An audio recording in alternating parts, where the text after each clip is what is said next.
Hey everyone, welcome back again. Today we're going to be doing the floor 3 boss. So I also received a request from someone. They wanted to see what skills I'm using. So I'm going to show you. That's the wrong thing. Alright, so I'm mainly using my dagger right now. You can kind of see the skills I got. I love the Exile's Daggerly Wear, it's pretty good.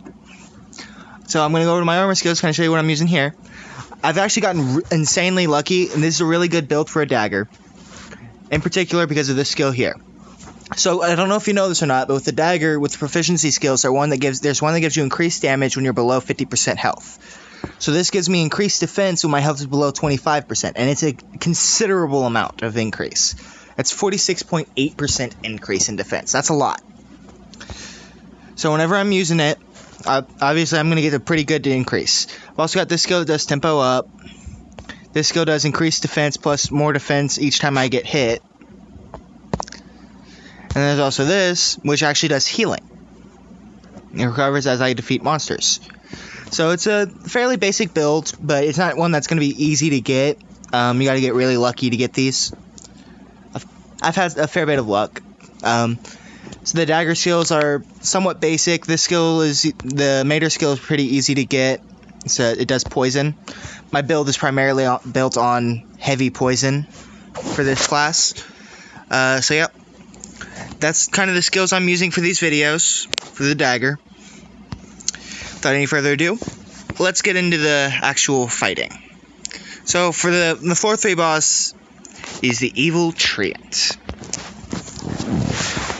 Also want to explain a little bit real quick because people have been asking why on this. I skipped this to avoid any possible spoilers for anyone that hasn't done the character quest. Since I'm using the character quest to show you how to beat the boss, I'm skipping any spoilers. Because that wouldn't be fun, you know? It's not okay. Okay, so this boss is relatively simple. It's what I like to call a traditional boss, meaning that its attack is on a set timer. It's an 8 count. So basically, you sit here and you count to 8, and it's going to hit the attack at the same time every time. 1, 2, 3, 4, 5, 6, 7, 8. Boom. There it goes. And you can just do that every time, and you just avoid on the 8.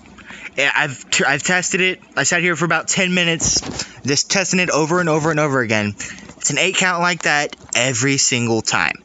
That's what I call a traditional boss. It's kind of set up like an old school tabletop game. So this boss is pretty simple. It does a lot of poison damage. It does that attack there where it kind of does all around it, but for the most part, aside from that one attack, all of its attacks are in front of it. There's that attack, which does a good distance in front of it. That's its heavy damage attack. And it's got 2 other attacks that do poison. Like this one will do poison. I have poison resistance, so sometimes it won't hit me. That attack also does poison right there. And just does a little circle around it. So yeah. It's not particularly strong, I wouldn't say. It's relatively easy to beat. Once you get it down, every quarter of its health, it'll summon these little allies, little Nepenthes. They're just fruit Nepenthes, just like what you fight out in the battlefield. So they're the same things that you fight in the level, getting up to it. See, look, there's 2 more of them, because it's got its health down further. There's that one's gone. There's that one gone. They're nice and easy. So yeah. When I tested it earlier, it didn't seem to have any additional attacks whenever it got below any certain health point. But we can sit here for a minute just to see and make sure.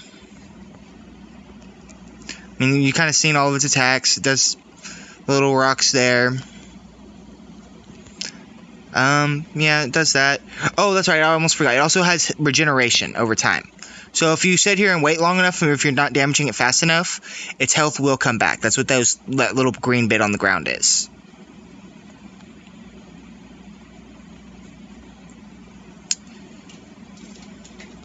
It's also doing more damage to me right now.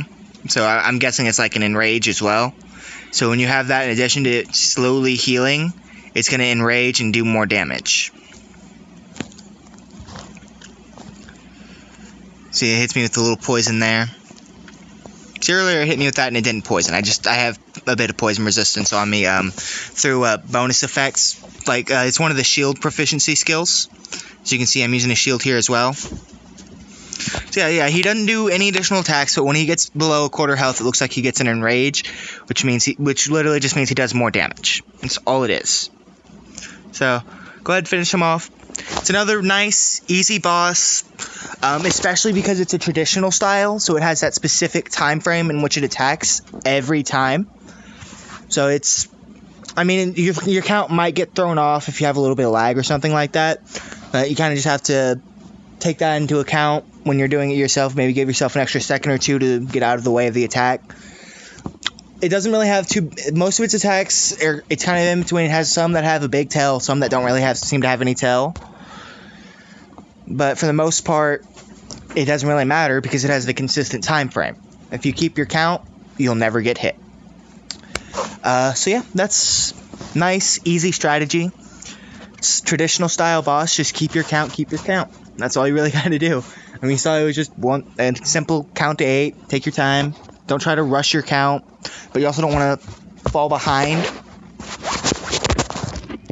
But yeah, that's all I got for you on this one. Yeah, happy hunting.